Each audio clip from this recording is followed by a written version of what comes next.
지지부진했던 롯데타워 건립공사가 시작됐습니다. 첫 삽을 떼기까지 23년이 걸렸는데 타워는 3년 후인 2026년 완공될 예정입니다. 부산을 대표하는 상징적인 공간이 될 것으로 기대를 모으고 있습니다. 최근 한 장애인 단체가 주거 환경 개선 사업을 추진해 눈길을 끌고 있습니다. 이번 개선 사업은 재능 기부자들의 힘으로만 진행됐는데 시각장애인을 위한 1호 러브하우스를 소개합니다. 부산지법이 도쿄전력의 원전 오염수 방류 행위에 국제재판 관할권이 인정되지 않는다며 부산환경시민단체가 제기한 오염수 방류 금지 소송 청구를 각하했습니다. 17일 오전 전국 고속철도에 폭탄이 설치됐다는 신고가 접수됐습니다. 부산에서는 부산역과 구포역에 경찰 특공대가 투입되는 등 경계가 강화됐습니다.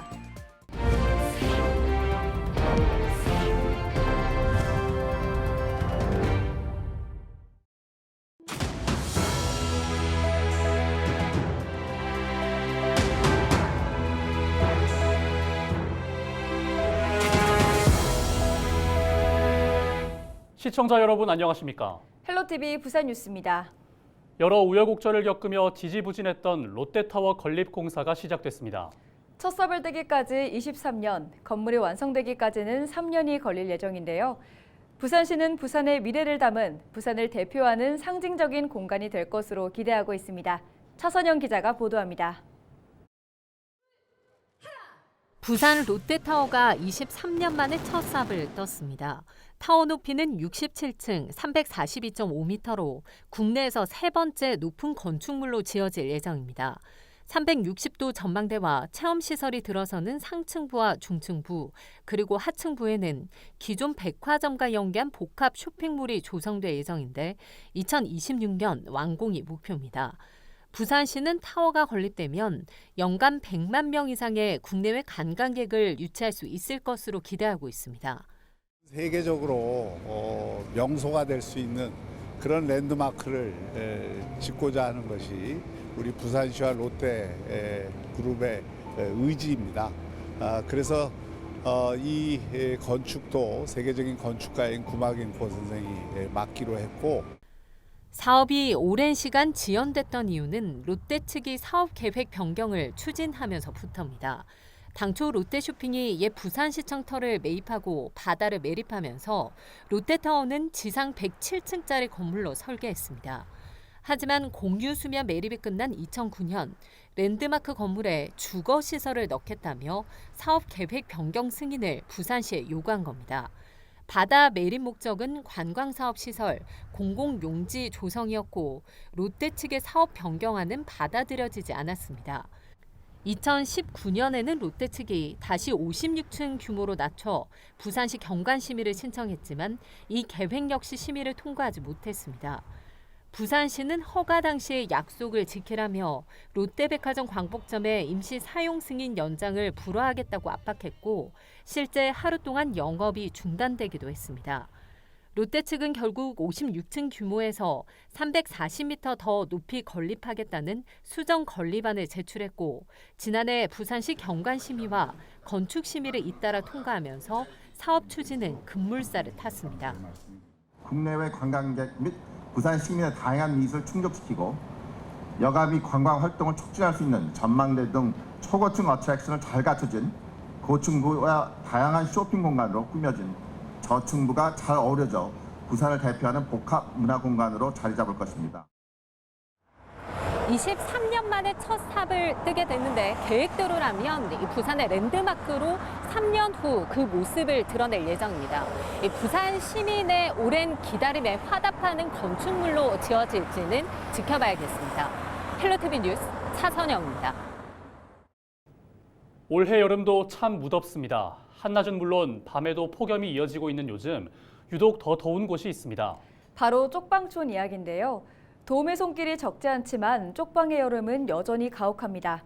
이세진 기자가 쪽방 주민들을 만나고 왔습니다. 사람 한 명 겨우 누울 수 있는 방 한 칸. 단출한 셋방살이는 더위에 유독 취약했습니다. 몇 년 전 아픈 남편을 먼저 떠나보낸 권 씨에게 혼자 남은 여름은 전쟁 같았습니다. 쪽문을 닫으면 오갈 데 없는 열기가 온몸을 짓눌렀지만 밤에는 그 문마저 걸어 잠가야 했습니다. 때 어디 나갔다 들어오면은 방 안이 완전 한주막이잖아. 그치? 너무 덥지. 또 여자 혼자 있으니까 밤에 잘 때는 문도 못 열어놓잖아요. 그래가 자다가 막 하루에 몇 번씩 사고도 하고 막 그런 식으로 보냈죠. 뭐. 올여름은 그나마 덜 무섭습니다. 권 씨를 돕는 쪽방 상담소 직원들 덕분입니다. 잊지 않고 챙겨주는 생수도 반가운데 올해는 에어컨까지 설치해줬습니다. 받으신 도움 중에서 뭐가 제일 좋으셨던 거예요? 에어컨이지요. 에어컨하고 완전 물 같은 생수도 물 끓여 먹어야 되잖아요. 에어컨 없을 때. 물 끓여 봐봐. 얼마나 덥겠어요. 생각을 해봐봐.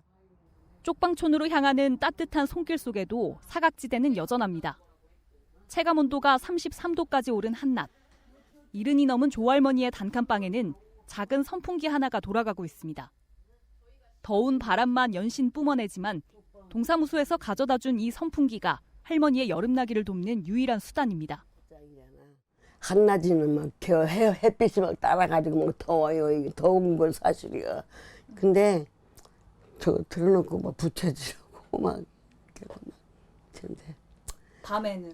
저녁 때는? 밤에 근데 저 다 열어놓고 다 열어놓고 겁도 없지 그러니까. 작년까지는 에어컨을 설치해주겠다며 얼굴도 모르는 사람들이 여러 번 왔다 갔습니다. 하지만 오래된 집 상태를 보고 이내 다들 돌아갔습니다. 이 방을 떠날 수도 없는 할머니에게 더위는 결국 혼자 참아내야 하는 숙제입니다. 저 벽을 뒤돌아 봐요. 다 이거 화파냐. 어디다 뭐 못 찌르려고 뭐 저거. 이사 가는 것도 방도 이거 마땅한 데 없어. 해가 갈수록 뜨거워지는 여름. 도움을 받아야 할 사람은 늘어나고 있지만 쪽방촌 주민을 돌보는 이들의 사정도 어렵긴 마찬가지입니다. 풀릴 생각 없는 경기에 대규모 재난 상황마저 연이어 터지면서 여름철 취약계층을 위한 후원이나 예산도 넉넉하지만은 않습니다.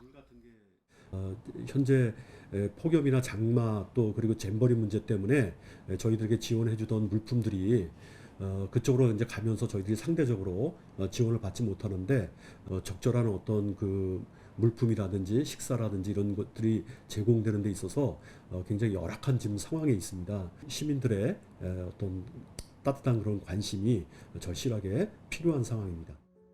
연일 쏟아지는 폭염 대책들에도 취약계층에게는 더 가혹하기만 한 여름. 쪽방의 여름은 올해도 쉽게 식지 않고 있습니다.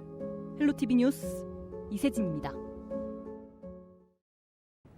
체감온도 33도가 넘는 찜통더위는 당분간 계속될 전망입니다. 온열 질환을 막기 위해서는 한낮에 야외 활동을 피하는 것이 좋지만 농번기를 맞은 농촌에서는 아무리 더워도 일손을 놓지 못하는 경우가 허다한데요. 무더위와 싸우며 일하는 농민들을 서희동 기자가 만났습니다. 포도가 익어가는 한 비닐하우스 내부. 수확철을 앞두고 열매의 품질을 높이기 위한 작업이 한창입니다. 뜨거운 한낮의 더위를 피하려고 새벽부터 일하지만 농민의 얼굴에 흐르는 땀은 멈추질 않습니다. 아침에 새벽 5시부터 해가지고 10시까지밖에 일을 못 해요. 여기 뭐 바깥에는 한 30도 가면은 여기는 40도에서 45도, 뭐 많이 올라갈 때 47도까지 올라가더라고요. 여름철 비닐하우스 내부에는 열기가 갇히면서 오히려 바깥보다 온도가 높아집니다. 바깥이라고 사정이 나온 것은 아닙니다. 뜨거운 햇빛에 땅이 달궈지면서 한낮의 지면 온도는 지상 1.5m 높이보다 5에서 18도씨 정도 높기 때문입니다. 정부는 체감온도 35도 이상의 폭염에는 옥외 작업을 하지 않을 것을 권고하고 있습니다. 하지만 농사는 작물 생장에 따라 일을 해야 하는 시기가 정해져 있다 보니 마냥 일손을 놓을 수가 없는 것이 현실입니다. 아무리 뭐 35도 이상, 특히 하우스 안 같으면 40도 넘어도 일을 계속 할 수밖에 없어요. 왜 그러면 그 작업하는 기간이 있기 때문에 그 기간 안에 그 작업은 마무리를 해야 되니까. 한낮에 어쩔 수 없이 농작업을 해야 한다면 수시로 시원한 물을 마시고 매시간 15분씩은 그늘에서 휴식을 취해야 합니다. 또 비상 상황에 대비해 반드시 2명 이상 함께 움직여야 합니다. 헬로티비 뉴스 서희동입니다.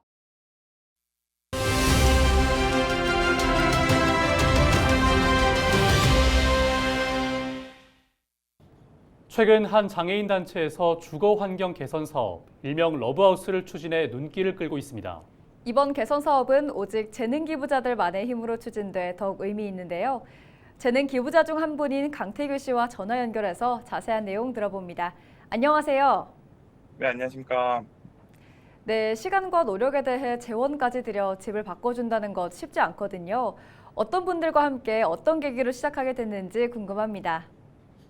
제가 1인 크리에이터를 하고 있는 유튜버인데 업무적으로 미팅을 하는 과정에서 3명에서 이런 거 러브하우스 비슷한 걸 한번 해보면 어떨까요? 도배장판 해갖고 1인당 한 100만 원씩 정도만 해가지고 뭐 진행해보자로 시작을 했는데 야, 그 커뮤니티라든지 인스타를 통해서 사람들이 십시일반 모이기 시작하면서 한 40개 업체가 되면서 시각장애인 연합회에서 연락이 왔었어요. 그래서 시각장애인 연합회에서 이런 집이 있는데 해주실 수 있겠느냐라는 말씀을 해주셔서 80% 정도의 확정을 가지고 사연자 집을 방문을 했는데 사연자분 따님분께서 어머니는 보필한다고 밖에 나가지도 못하고 아르바이트도 못하고 생활고에 시달린다고 하시기에 그러면 다분 3시간이든 4시간이든 아르바이트를 할 수 있는 환경을 만들어줄 수 있는 리모델링 해줘야겠다 싶어서 이번에 러브하우스를 이렇게 진행을 하게 됐습니다. 네, 정말 의미 있는 시작이었습니다. 크리에이터답게 시작부터 완공까지 직접 촬영한 영상을 보내주셨잖아요. 지난 7월에 공사를 시작해서 8월 17일 집주인분이 드디어 입주를 했는데요. 다 만들고 나니까 기분은 어떠셨습니까? 정확하게 말씀드리면 그 주말 빼고 40일 정도가 걸렸고요. 그다음에 입주하신 분들 그 시각장애인 분이라서 보지는 못하시지만 따님분이 너무나도 감격을 하셔가지고 사실 무료 인테리어 해준다고 했을 때 흔히 생각했을 때 도배장판만 생각하고 있다가 거의 호텔급으로 바뀐 걸 보고 너무나도 감격하시고 너무나도 고마워하시면서 앞으로 자기도 조금 더 커서 남들한테 뭐 보필할 수 있는 그런 거를 될 수 있게끔 하겠다고 하시더라고요. 또 때마침 그 전공은 사회복지과를 나오셔가지고 자기도 이제 사회에 반환하면서 받은 은혜를 사회에 반환하면서 지내겠다고 말씀해 주셔서 너무 제 취지에 맞게 뜻깊게 입주를 하신 것 같습니다. 네, 러브하우스 이번이 첫 사례로 알고 있습니다. 입주한 분께 한마디 해주면 좋겠고요. 혹시 관련해서 앞으로 계획 있으시다면 말씀해 주시죠. 일단은 입주민분들이 불편함 없이 이쁘게 편안하게 사셨으면 좋겠고요. 그다음에 이기는 사실 사연자는 더 이상 취합은 안 할 거고 일기 때 하려고 했다가 마음이 갔다가 안 했던 분이 계세요. 근데 그분은 그 사실을 제대로 모르시지만 이기는 따뜻한 봄이 올 때쯤에 또 실행을 할 예정입니다. 전부 다 1기 멤버들이 전부 다 2기 언제 하냐고 지금 물어보고 있는 상태이기 때문에 그 따뜻한 봄이 오면 제가 진행을 할 생각입니다. 네, 계속되는 재능 기부로 더욱 따뜻한 부산 만들어주시길 바라겠습니다. 감사합니다. 감사합니다. 네, 지금까지 러브하우스 재능 기부자 강태규 씨와 함께했습니다.